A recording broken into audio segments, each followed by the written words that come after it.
तो भाई सीआरपीएफ यानी कि सेंट्रल रिज़र्व पुलिस फ़ोर्स में वैकेंसी निकल के आ चुकी है, जिसमें कांस्टेबल में टेक्निकल और ट्रीटमेंट और प्योनर की पोस्ट है, जिसमें मेल और फीमेल दोनों ही अप्लाई कर सकते हैं।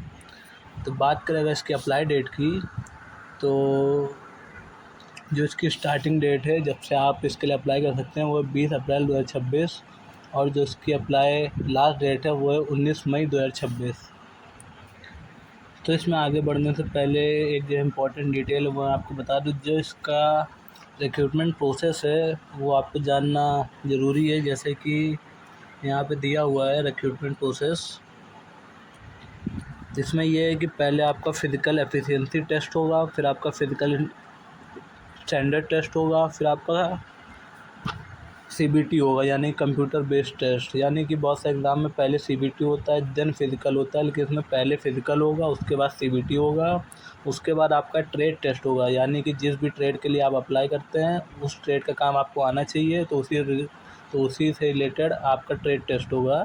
देन आपका डीवी होगा और लास्ट में आपका मेडिकल एग्ज़ामिनेशन होगा। तो ये पूरा एक रिक्रूटमेंट प्रोसेस है।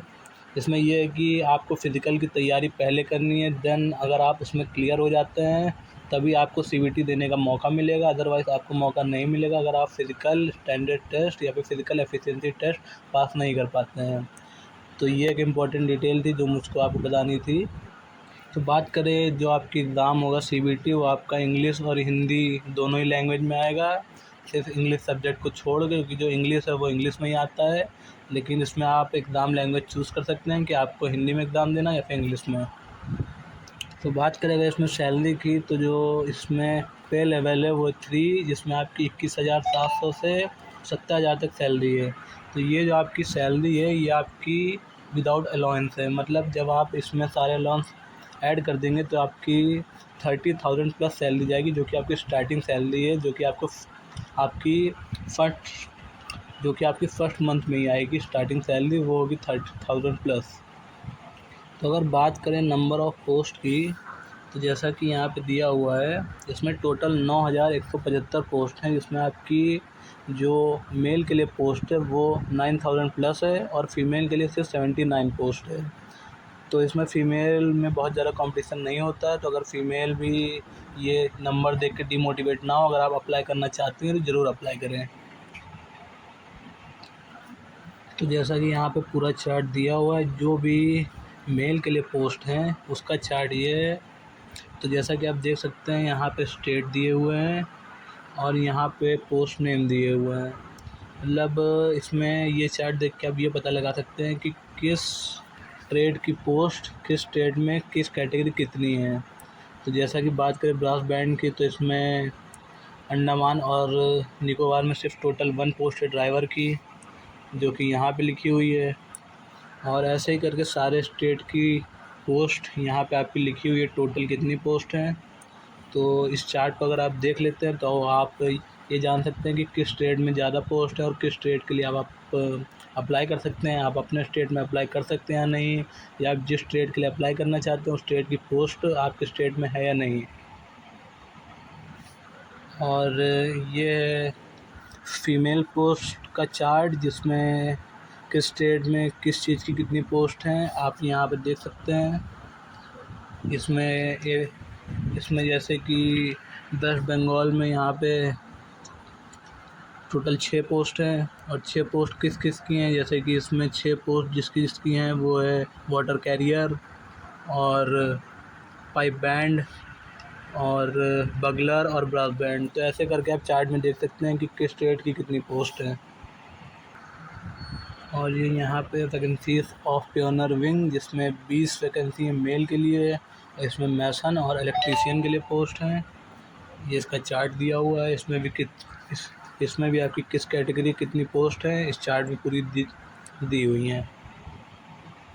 यहाँ पे आपका पूरा एज का दिया हुआ है कि किस पोस्ट के लिए कितनी एज चाहिए। जैसे कि ड्राइवर के लिए आपकी 21 साल से लेकर के 27 साल तक आपकी एज होनी चाहिए, मतलब मिनिमम 21 और मैक्सिमम 27 साल से ज़्यादा नहीं होनी चाहिए। और बाकी जो ट्रेड की पोस्ट है जैसे कि मोटर मैकेनिक, वकील, कॉबलर, कारपेंटर, बाकी सबके लिए अगर आप मिनिमम एज आपकी 18 साल है तो आप इसके लिए भर सकते हैं और मैक्सिमम एज 23 साल।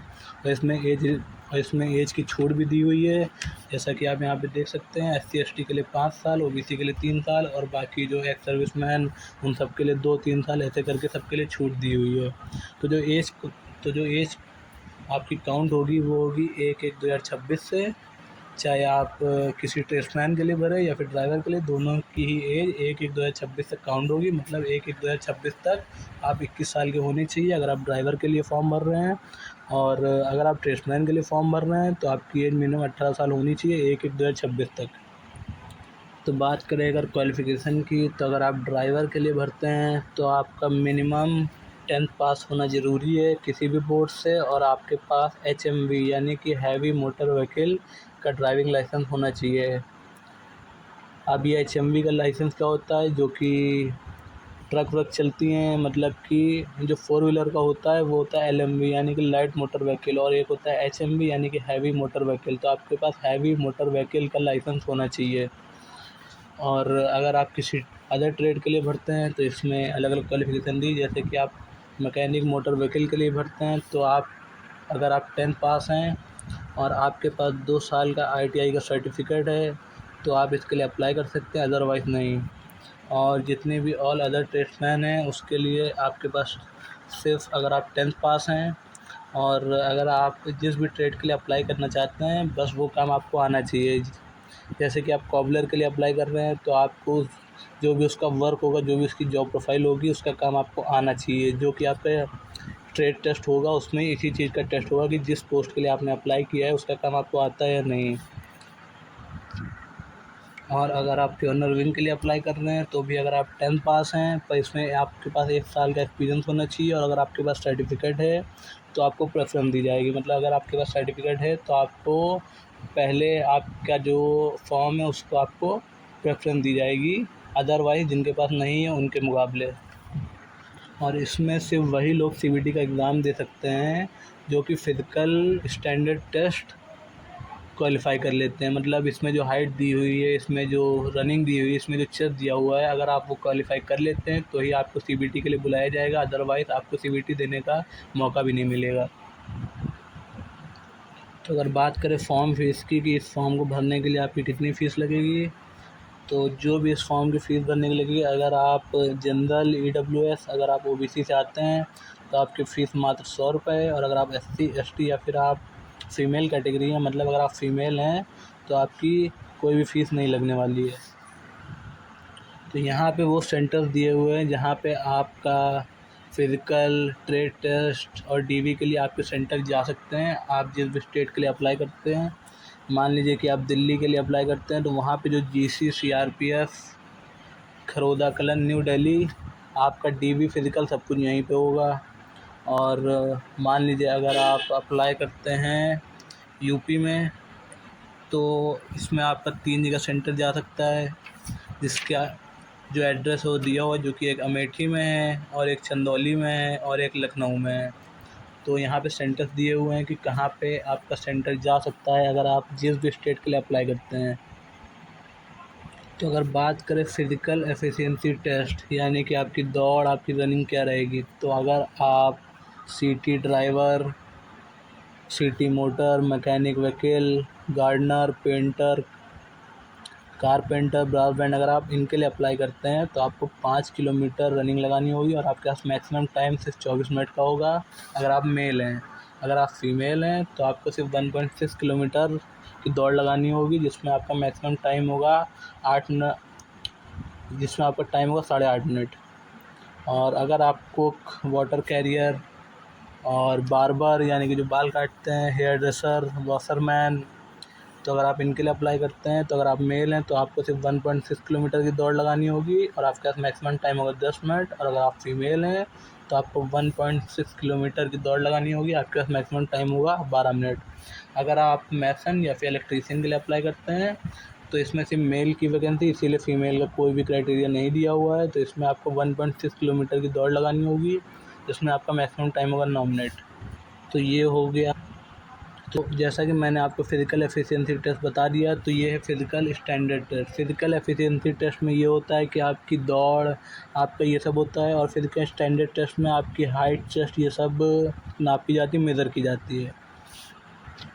तो बात करें अगर इसमें हाइट की, तो अगर आप मेल हैं तो आपकी 170 सेंटीमीटर हाइट होनी चाहिए, और अगर आप फीमेल हैं तो आपकी 157 सेंटीमीटर हाइट होनी चाहिए। बात करें इसमें जो एज की बात करें इसमें जो हाइट की छूट मिलती है, उसका पूरा जो चार्ट दिया हुआ वो ये दिया हुआ कि अगर आप किसी ऐसे स्टेट से आते हैं, चाहे आप SC से हो या ST से हो, तो आपको ये एज में छूट मिली हुई है, मेल और फीमेल दोनों। तो ये चार्ट आप देख सकते हैं कि अगर आप इसमें किसी भी स्टेट से आते हैं तो आपको इसमें हाइट में आपको छूट मिल सकती है। तो अगर बात करें चेस्ट की, तो अगर आप मेल कैंडिडेट हैं तो आपका 80 सेंटीमीटर चेस्ट होना चाहिए बिना फुलाए, और जब आप चेस्ट फुलाते हैं तो आपका 5 सेंटीमीटर चेस्ट एक्सपैंड करना चाहिए, मतलब आपका 85 सेंटीमीटर होना चाहिए चेस्ट फुलाने के बाद, और आपका बिना चेस्ट फुलाए 80 सेंटीमीटर होना चाहिए मिनिमम। तो इसमें भी काफ़ी चीज़ों में आपको छूट मिली हुई है जो कि चेस्ट में, तो इसका भी पूरा चार्ट दिया हुआ है। मेल का ही चेस्ट मेज़र होता है, फीमेल का नहीं, तो इसलिए इसमें सिर्फ मेल का ही क्राइटेरिया दिया हुआ है। तो आप इसमें अगर आप किसी भी स्टेट से आते हैं तो आपको चेस्ट में भी आपको छूट मिल सकती है। तो जब आप फ़िज़िकल स्टैंडर्ड टेस्ट और फ़िज़िकल एफिशिएंसी टेस्ट को क्लियर कर लेते हैं तो ही आपको CBT के लिए बुलाया जाएगा। तो ये है आपका CBT का आपका सिलेबस, जिसमें आपका जनरल इंटेलिजेंस, जनरल नॉलेज यानी कि GK, मैथ, इंग्लिश या हिंदी जो भी आपका आएगा पूरा सिलेबस। इसमें आपका जो टाइम ड्यूरेशन है वो है 2 आवर्स। इसमें आपके टोटल 100 क्वेश्चन आएंगे और 100 मार्क्स के आएंगे, और इसमें आपकी नेगेटिव मार्किंग भी है जो कि 0.25 है, यानी कि जब आप 4 क्वेश्चन गलत करते हैं तो आपका 1 मार्क कट होगा, और अगर आप 1 क्वेश्चन सही करते हैं तो आपको 1 मार्क मिलेगा। तो तो जब आप CBT को क्लियर कर लेते हैं तो होगा आपका ट्रेड टेस्ट। तो ट्रेड टेस्ट जो होता है वो सिर्फ क्वालिफाई होता है, मतलब अगर आप आउट ऑफ 50 में से 20 मार्क्स भी ले आते हैं तो आप ट्रेड टेस्ट क्वालिफाई कर लेते हैं। इसमें जैसा कि मेंशन भी है जो मैंने आपको दिखा दिया, यहाँ पे आप देख सकते हैं लिखा हुआ है कि ये क्वालिफाई नेचर है, और अगर आप इसमें 50 में से 20 मार्क्स भी लाते हैं तो आप इसको क्वालिफाई कर लेते हैं। तो इसमें बहुत सारे लोग कंफ्यूज होंगे कि हम किस ट्रेड के लिए अप्लाई करें। तो आप जिस भी ट्रेड के लिए अप्लाई कर सकते हैं उसका लेकिन ट्रेड टेस्ट होगा, तो आप यही देख के अप्लाई करें कि आपको कौन सा काम आता है, उसी के मुताबिक आप इसमें अप्लाई करें। तो इसमें जितनी भी जॉब प्रोफाइल हैं इस चार्ट में दी हुई हैं कि अगर आप बगलर में अप्लाई करते हैं तो आपको playing, handling and maintenance of बगल, ये आपका होगा जॉब प्रोफाइल, ये आपको करना होगा। अगर आप इसमें अप्लाई करते हैं टेलर में तो आपको मेज़रमेंट लेना आना चाहिए, आपको स्टिचेस जो भी होते हैं सिलाई वो आपको आनी चाहिए।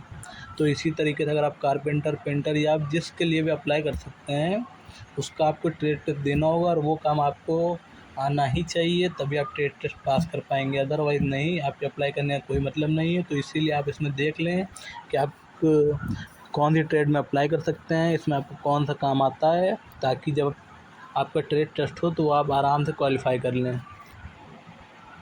तो इस नोटिफिकेशन में यहाँ पे आपके लिए एक चार्ट दिया गया है जिसमें आप ये आइडेंटिफाई कर पाएँ कि किस स्टेट में किस चीज़ की कितनी पोस्ट है। तो यहाँ पे थोड़ा सा इजी तरीके में दिया हुआ है। तो यहाँ पे आप देख सकते हैं जैसे कि अरुणाचल प्रदेश में ड्राइवर, कुक, इनकी कितनी वैकेंसी है, और आंध्र प्रदेश में कितनी, असम में कितनी है। तो आप इन नोटिफिकेशन में पूरा चार्ट आराम से देख सकते हैं कि आप कहाँ अप्लाई कर सकते हैं। अगर आप ये सारी चीज़ें ध्यान में रख के अप्लाई करेंगे तो आपको ये आगे जाके बेनिफिट होगा, क्योंकि बहुत ज़्यादा लोग इतना नहीं सोचते हैं, वो लोग सिर्फ सोचते हैं फॉर्म भर दिया काम हो गया। तो अगर आप ये चीज़ें देख के समझ के भरेंगे तो ये आपके लिए काफ़ी बेनिफिशियल होगा आगे जाके। तो जैसा कि मैंने आपको पूरा बता दिया, पूरा डिटेल में, इससे ज़्यादा डिटेल में मुझे नहीं लगता कोई बता पाएगा। तो मैंने आपको जितना हो सकता है अपनी तरफ से पूरा डिटेल में समझाने की कोशिश की है। इसमें जो लास्ट पॉइंट मैं आपको बताना चाहूँगा वो ये होगा कि the candidate should bring 2 coloured print out of admit card. मतलब आप किसी भी स्टेज पे आप एग्ज़ाम देने जाते हैं तो आप अपना जो एडमिट कार्ड है उसको कलर्ड निकलवाएँ और उसकी 2 कॉपी निकलवाएँ, क्योंकि इसमें हर स्टेज पे आपका जो एक कॉपी होगा एडमिट कार्ड का वो वहीं पे सबमिट हो जाएगा आपके एग्ज़ाम सेंटर पे। तो आपको वहाँ जाके कोई दिक्कत ना हो, इसलिए ये चीज़ आप पहले से ध्यान में रखें कि आपकी आप अगर किसी भी स्टेज पे एग्ज़ाम के लिए जाते हैं, चाहे वो सीबीटी हो, चाहे वो डीवी हो, चाहे वो फिज़िकल हो, आप अपने एडमिट कार्ड की 2 कॉपी लेकर ज़रूर जाएँ, क्योंकि और वो भी कलर्ड, क्योंकि वहाँ पे एक कॉपी वहाँ पे सबमिट हो जाएगी। तो ये एक इम्पॉर्टेंट पॉइंट था जो मुझको लगता है कि आपको बताना चाहिए। बाकी ऑल द बेस्ट जो लोग भी इसके लिए फॉर्म भर रहे हैं।